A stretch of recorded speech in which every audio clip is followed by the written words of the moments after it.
اور ہوا سلام علیہ کو شیطان نے ورگلایا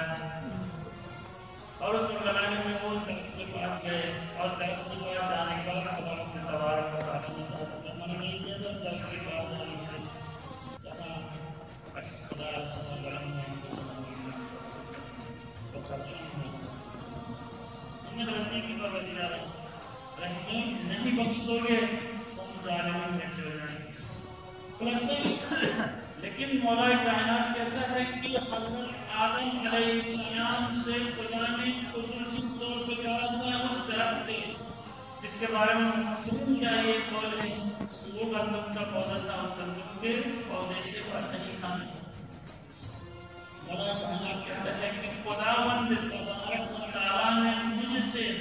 گندم کی روٹی کھانے کو منع نہیں کیا لیکن میں نے آج تک اپنی پوری زندگی میں گندم کی روٹی کے ہاتھ نہیں لگایا گندم کی روٹی پہ میں نے ہاتھ نہیں لگایا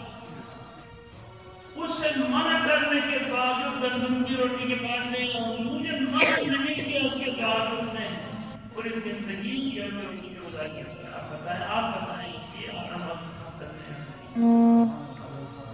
ہر نبی کے بارے میں یہی خدا شاہد ہے ایک وہ بندہ جو علی کا شاگرد تھا مالک اشتر مولا کائنات کے شاگرد تھے انہوں نے ایک دفعہ سپاہ مولا کائنات کے علمبردار نے گلی سے گزر رہے ہیں اور کسی اوقات لڑکے کی سیدھے سادے لباس میں اور وہ سر جھکا کے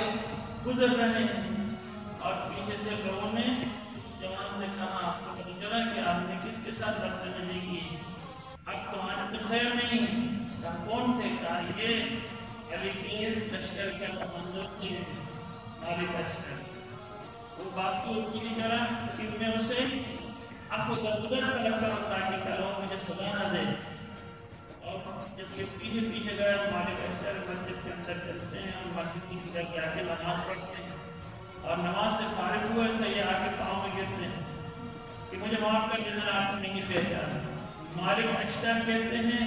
کہ میں اس مسجد میں آیا ہی اس لیے ہوں کا نماز پڑھ کے آپ کو معاف کر اسی لیے اب جس